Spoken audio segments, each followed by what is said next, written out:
주일 두 번째 예배 우리에게 주신 하나님 말씀은 출애굽기 10장 21절에서 29절의 말씀을 보겠습니다. 출애굽기 10장 21절로 29절.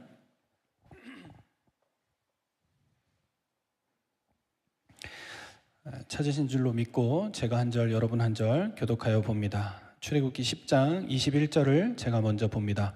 여호와께서 모세에게 이르시되 하늘을 향하여 내 손을 내밀어 애굽 땅 위에 흑암이 있게 하라. 곧 더듬을 만한 흑암이리라.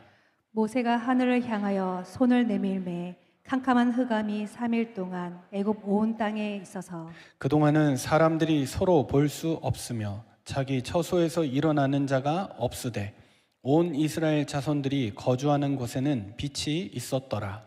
바로가 모세를 불러서 이르되 너희는 가서 여호와를 섬기되 너희 양과 소는 머물러 두고 너희 어린 것들은 너희와 함께 갈지니라. 모세가 이르되 왕이라도 우리 하나님 여호와께 드릴 제사와 번제물을 우리에게 주어야 하겠고 우리의 가축도 우리와 함께 가고 한 마리도 남길 수 없으니 이는 우리가 그 중에서 가져다가 우리 하나님 여호와를 섬길 것임이며 또 우리가 거기에 이르기까지는 어떤 것으로 여호와를 섬길지 알지 못함이니이다 하나. 여호와께서 바로의 마음을 완악하게 하셨으므로 그들 보내기를 기뻐하지 아니하고 바로가 모세에게 이르되 너는 나를 떠나가고 스스로 삼가 다시 내 얼굴을 보지 말라. 내가 내 얼굴을 보는 날에는 죽으리라. 29절 같이 읽습니다. 모세가 이르되 당신이 말씀하신 대로 내가 다시는 당신의 얼굴을 보지 아니하리이다. 아멘. 오늘 함께 나눌 말씀의 제목은 흑암과 빛입니다.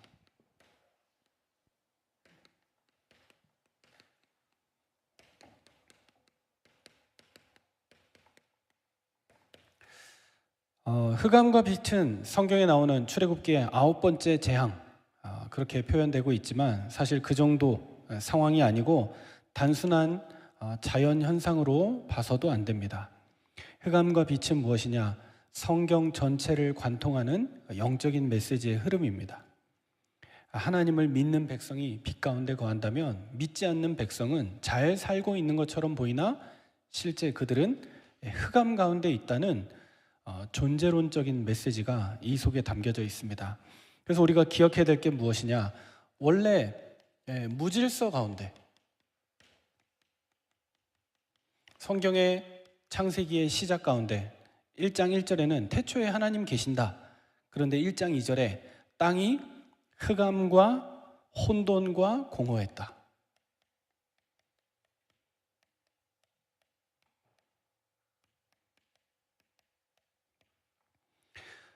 무슨 말입니까? 그냥 단순히 조명이 부족했다 이런 표현이 아니고 어느 정도의 어둠이냐? 방향이 없어요. 어디가 어딘지를 분간을 할 수 없고 내 손을 내가 쳐다보는데 이 손도 보이지 않을 만큼 완전히 질서도 없고 의미도 없는 그런 상태. 뭘 어떻게 해야 될지도 모르겠고 어떻게 시작해야 될지도 방향을 전혀 알 수 없는 그런 상태를 의미하는데 무엇을 말합니까? 생명 없는 상태. 이 흑암이라는 건 살 수가 없는 거예요. 어떤 의미입니까? 하나님의 질서가 전혀 이루어지지 않고 있는 그 상태를 흑암이라고 합니다. 근데 흥미로운 점은 뭐냐? 창세기 1장 3절에 빛이 있으라 하시는데 하나님이 이 흑암과 어둠과 싸우지 않고요. 흑암을 물리쳐서 내쫓지 않고 그저 빛이 있으라라고 말씀이 임하니 빛이 임하게 되었고 빛이 임하자마자 자동적으로 흑암이 물러갔다는 사실을 오늘 오전 우리가 말씀 받았죠? 마른 뼈들에게 말씀을 대언하여 생기가 있게 하라. 말씀이 임한 그 즉시 우리 자녀들에게 우리가 육신적인 축복을 하는 게 아니에요. 말씀으로 축복해야 돼요. 하나님이 우리 후대에게 주시고자 하는 그 언약적인 축복이 있게 하옵소서. 언약적인 축복은 뭡니까? 하나님이 주시기로 약속한 게 있어요. 당연히 복음 가진 자와 그 후대에게 주시고자 하시는 하나님의 응답이 있어요. 그 자체로 흑암이 물러가게 되는 거죠.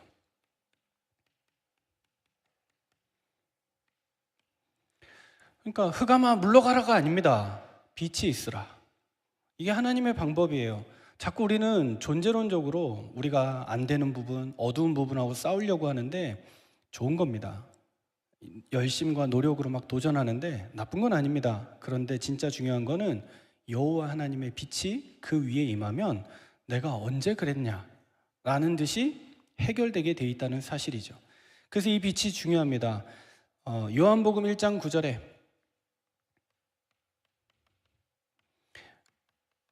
이 빛이 무엇을 말합니까? 참 빛이 이 땅 가운데 오게 되었는데 그 빛이 바로 예수 그리스도라고 설명하고 있습니다. 또 요한복음 8장 12절, 우리 교회가 교회 이름을 정하면서 약속의 말씀으로 붙잡았던 그 구절이죠. 예수님 말씀하시기를 나는 세상의 빛이다. 그래서 나를 따르는 자는 어둠 가운데 다니지 않고 생명의 빛으로 나오게 될 것이다.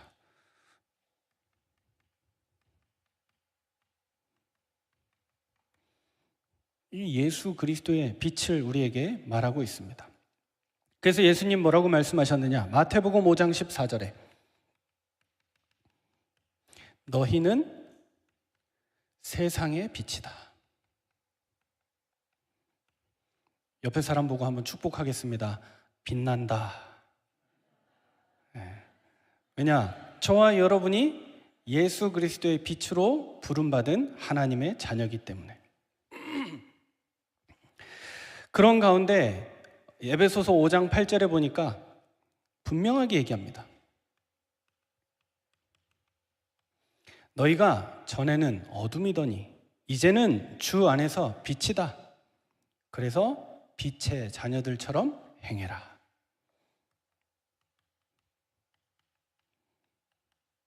우리가 빛 안에 거하면 우리의 자녀들이, 라이톤 교회의 후대들이 빛의 자녀로 하나님의 응답과 증거를 누리게 되고 나타나게 된다는 거죠. 그래서 오늘날 시대도 마찬가지입니다. 과학이 발전하고 정보가 넘치는데 실제로 사람들의 마음은 점점 더 어둠 속에 있고 그 어둠에 갇혀서 살아갑니다. 성경은 뭐라고 얘기하느냐? 하나님 떠난 인생의 결과라고 얘기합니다. 하나님 떠난 삶의 결과.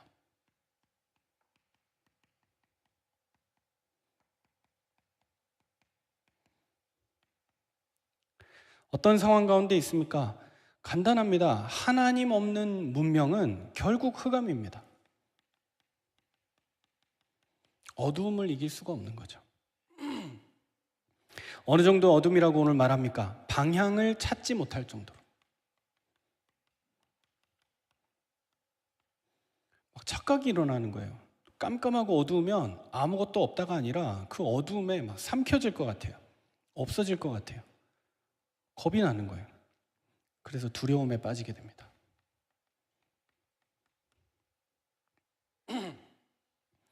아예 서로를 볼 수도 없고 확인할 수도 없고 어두움 가운데 그 눈으로 쳐다보니 사람이 무슨 얘기를 해도 들리지도 않는 거예요. 내가 죽겠는 거죠.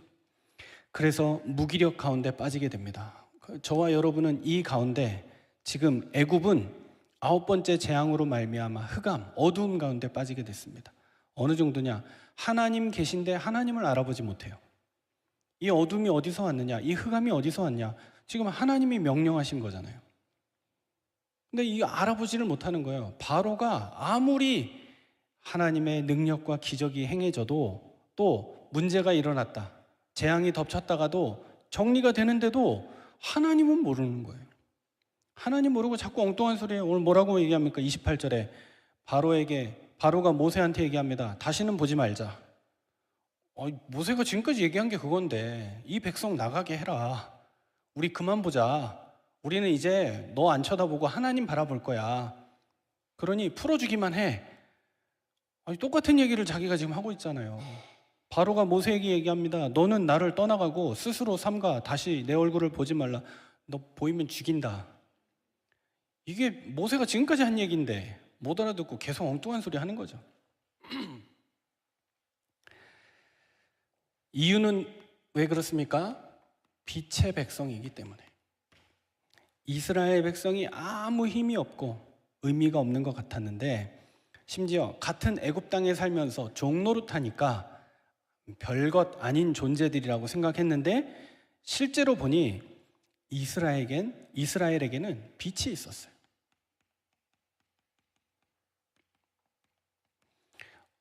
여러분 어떻습니까? 여러분의 삶 가운데 하나님이 이 빛을 허락하시고 빛으로 인도해 나가신다는 확신이 있습니까? 이 축복이 있어야 되겠습니다. 더 나아가서 하나님의 말씀 들을 때 내 마음에 어두웠던 부분에 빛이 임합니까? 그럼 하나님의 사람이죠. 빛의 자녀입니다. 말씀 들을 때마다 맨날 목사님 했던 얘기 또 하고, 오늘따라 목사님이 좀 피곤해 보이고 지쳐 보이고 설교가 왜 이렇게 힘이 없고 그런 것 같다.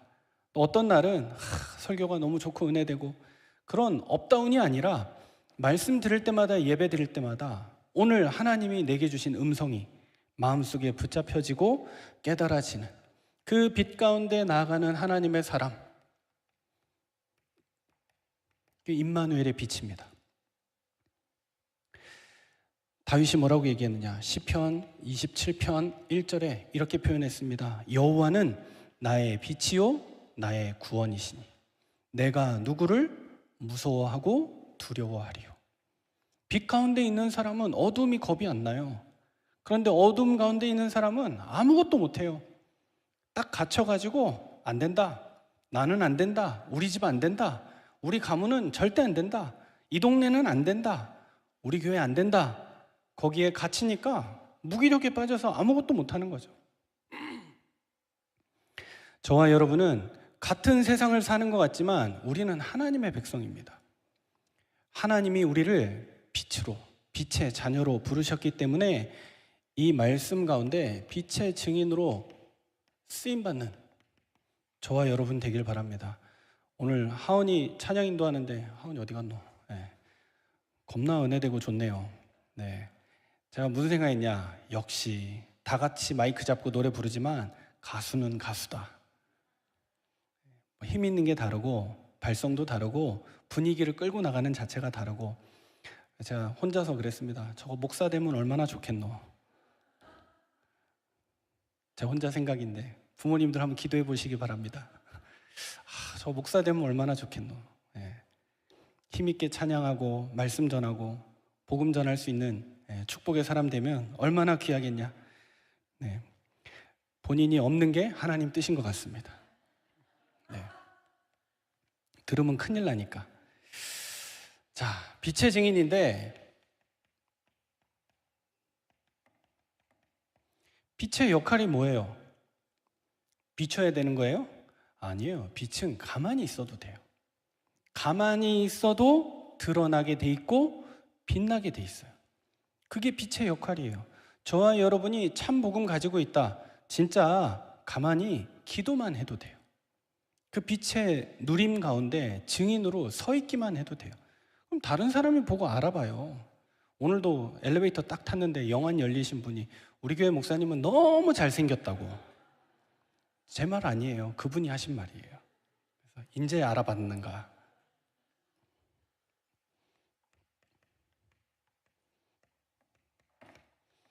제 설교에 나오시는 분들은 다 보통 안 계시네요. 네. 두 번째는 빛의 흐름입니다. 무엇이 보여야 됩니까? 창세기를 통해서 하나님이 주신 빛이 무엇입니까? 저와 여러분에게 임하게 될 창조의 빛. 출애굽기를 통해서 나타나는 빛이 무엇이죠? 오늘 본문에도 나오지만 애굽 백성은 저 흑암 가운데 있는데 이스라엘 백성은 하나님이 주신 빛 가운데 있어요. 얼마나 감사합니까? 우리 자녀들이 하고 많은 것 중에 왜 우리는 예수를 믿나? 근데 어느 날 알게 돼 있어요. 우리 부모님이 빛의 자녀들이었고 우리 가정과 가문에 하나님이 주신 빛이 있었구나. 그 빛이 생명의 빛이었구나. 알게 돼 있습니다. 광야길을 갔습니다. 광야길 가는 동안에 빛의 축복을 받았는데 그 빛이 구름 기둥, 불 기둥으로 주의 성령께서 인도하셨다는 것. 인도의 빛입니다.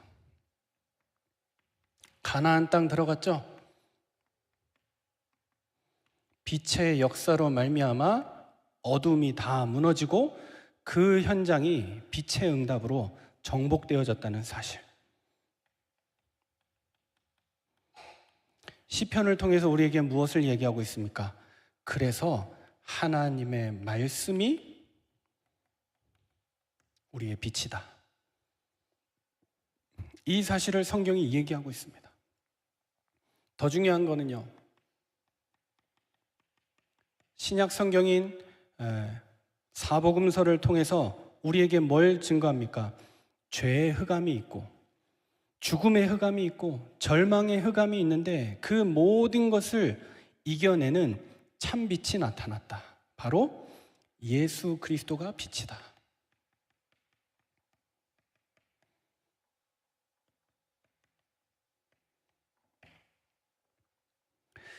그래서 저와 여러분이 마음속에 붙잡아야 될 결론이 무엇입니까?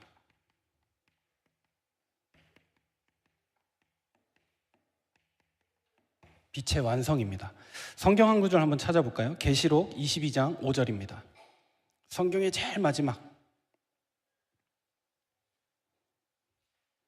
계시록 22장 5절의 말씀.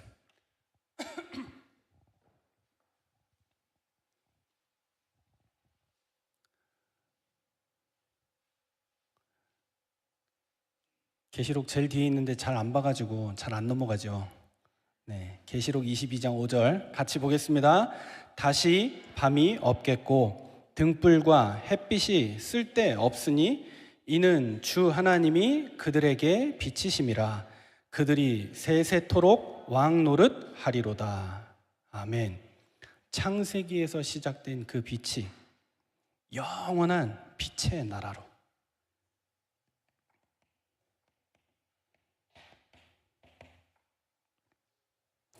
계시록 22장 5절.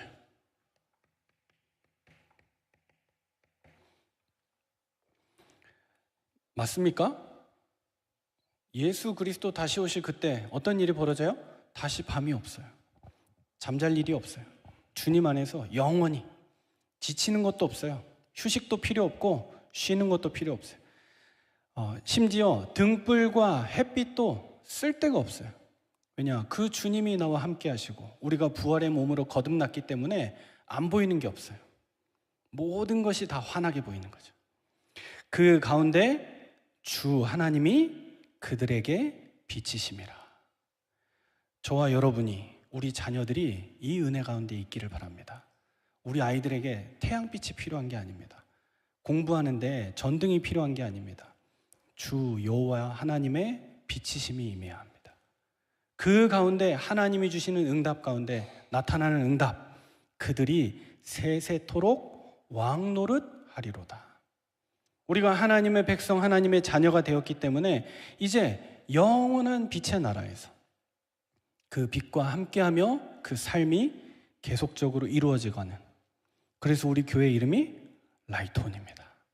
이 빛이 켜진 겁니다. 우리는 단순히 간판 달고 교회 좀 새롭게 단장해서 시작했다고 하는데 그 정도가 아닙니다. 어마어마한 빛의 역사들이 시작될 줄 믿습니다. 이 시간 우리 말씀의 약속을 붙잡고 찬송가 499장, 찬송가 499장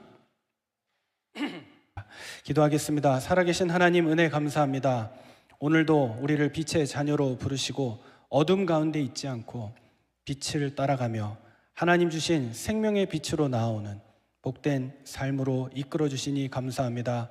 특별히 라이트온 교회, 주님의 빛 대신 능력이 항상 함께하며 지역과 현장과 우리 산업 위에 임한 어둠들을 이겨내고 빛으로 승리하는 복된 현장 되도록 주의 성령으로 역사하여 주옵소서. 특별히 이 빛이 우리 가정과 후대 위에, 또 장래와 슬픔의 위기 가운데 있는 그 장소 위에 강하게 성령으로 역사하사 모든 어두움이 무너지고 가정이 복음화되고 생명 살아나는 하나님의 역사와 증거 넘쳐나도록 주님 인도하여 주옵소서. 이 빛을 가지고 세상과 현장으로 나아갑니다. 주의 성령으로 충만케 역사하여 주옵소서. 우리가 드린 예물이 주의 빛을 증거하는 도구가 되어 아름답게 쓰임받도록 주님 인도하여 주옵소서. 주 예수 그리스도의 은혜와 하나님의 사랑과 성령의 교통하심이 빛의 자녀로 흑암 현장에 나아가 승리하고 이기며 그리스도의 계절을 선포할 모든 하나님의 사람들 머리 위에 이제와 영원토록 함께 있을지어다. 아멘.